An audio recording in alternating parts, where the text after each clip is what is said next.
fact they want me to pretend I'm going to this time. Stai tranquilla che vedrai che resterà un po' qualche aggregato. Qua ci sono più primari, ma poi una primaria, sono già ipertrofiche. Sì, sì.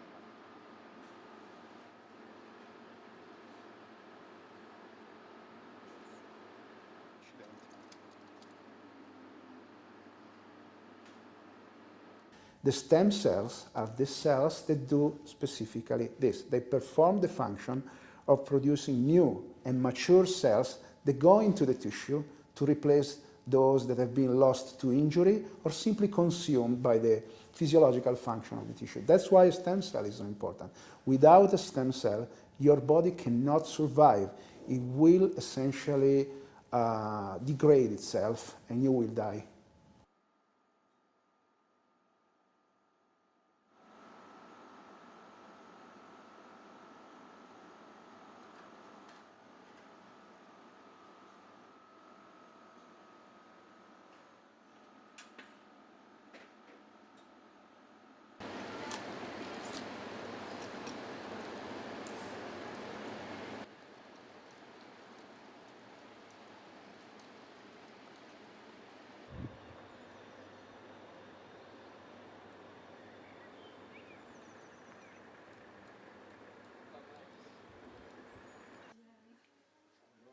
C'est bon? Ah bah oui, bah, je les purifie puis...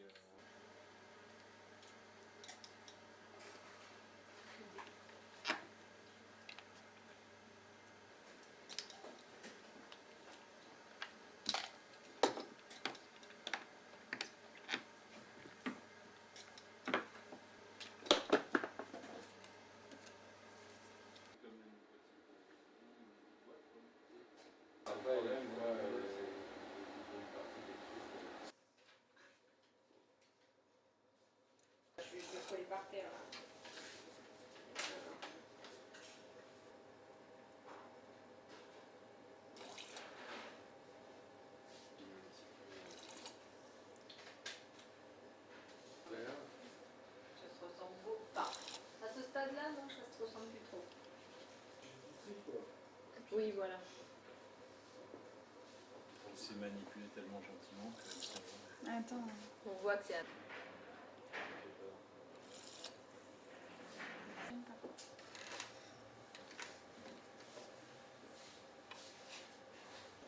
Par contre, je vais peut-être vous embêter parce que je vais partir. C'est pas grave. Plurigene is a European project whose aim is to work on stem cells.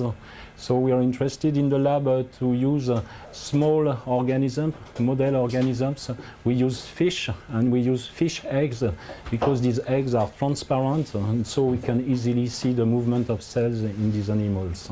We use model animals that are small fish. So why using these small fish?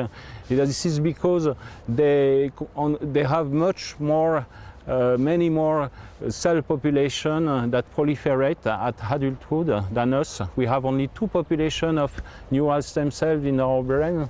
So those fish have many more population of cells that divide, and they have many more neural stem cell population.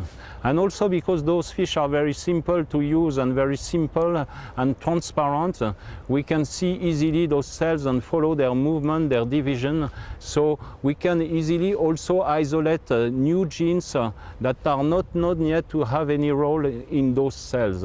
And once we have isolated them from fish, doing fundamental research, we have other partners that will use them in mammals or in humans and see if those genes are also active within mammals and humans. So once we have isolated those genes that potentially participate in the stemness maintenance, what we can do with those fish, and very simply, is to overexpress the gene or, in the contrary, knock down the genes so that we can see if this gene is very useful or is for stem cell biology.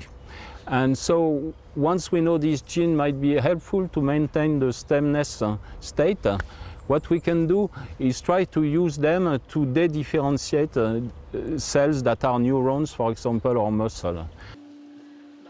Là, moi, je pense qu'il faut écrire la date et signer ici. facile, de plus belle écriture. Mais tu crois que ça va prendre du temps? Oui, C'est un sujet on de a un nouvel recherche, quand même. étudiant dessus. Voilà.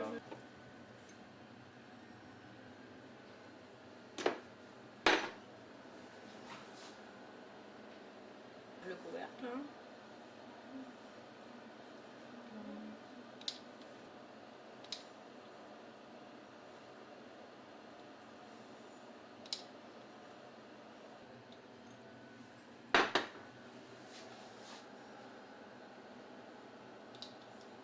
I am trying to reveal inside embryos the expression of genes and the place and the time where a special gene, for example a stem cell gene, is going to be expressed is going to be revealed by a blue color or a red color at the end of the experiment. It's very important to know the place and the time when a particular gene is expressed, because it gives us very good cues about their function. And for example, if we find a particular gene expressed in a very special place in the embryo where we know that cells proliferate and where we know that stem cells reside, we will have a very good argument to say that maybe this gene has something to do with stem cellness and proliferation.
This is a green cell, which means here. Ok, ça, moi je suis très serré en fait. You can show me the green thing. Okay, like this. Okay. Il y avait quoi d'autre? So, like the whole, like the red. Okay, so. Des exercices for you.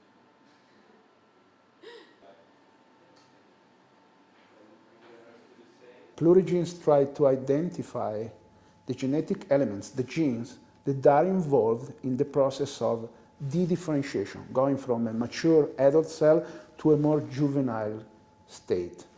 That cell will come from your skin cell and will be reprogrammed to make any kind of cells of your body. If you were to use those cells for transplantation in your body, those are your cells. There is no rejection. In other words, you have cloned embryonic stem cells, but you have never cloned an embryo. You have no rejection. You have a very proficient, optimal, I would say, solution to do transplantation, cell therapy, whatever you like to use the cells for, without any ethical issue and without any rejection. The kind of diseases like neurodegeneration or cancer are becoming more and more frequent in the population. So for instance, for neurodegenerative disorders, which include multiple sclerosis, Parkinson's disease, Alzheimer's, ischemia, you name it, spinal cord injury, I mean, I could go on forever. You're looking at millions of patients, increasing by the year. If you look at cancer, it can be both because of the prolongation of life expectancy. The number of cancers is increasing, at least in the brain, every year. Just to give you an idea, these kind of specific tumors we are trying to tackle represents 30% of all the brain tumors, and it is increasing. We are looking at hundreds of thousands of patients for sure. The results of the Plurigene research, and obviously of other branches of the same research, are moving toward clinical applications. At least I can talk about what we're doing in our group, and essentially we have two major projects which we are hoping to be able to implement in a few months' time. I cannot be more precise than that. One of the projects implies that we are going to use brain stem cells, whose differentiation or de-differentiation, they are speculars, they are two sides of the same coin, whose differentiation has been programmed in vitro for us to be able to build sort of a replacement spare part to be transplanted in a neurological disorder. The one we are targeting or trying to target first is amyotrophic lateral sclerosis, better known as Lou Gehrig's disease. It's a deadly disease, there's no cure for it, and our idea is to transplant human neural stem cells in the spinal cord of patients in an attempt, admittedly a desperate attempt, to stop the degeneration that's progressively paralyzing and immobilizing patients until they die. We are trying to take it to the level of clinical trial phase 1 in a few months. I cannot be more specific than that. Obviously, my hope would be by the end of the year. It really depends on some experiments that are underway now. We are actually missing one piece of evidence. After that, we'll probably get permission to go into patients with a potential therapy for glioblastomas.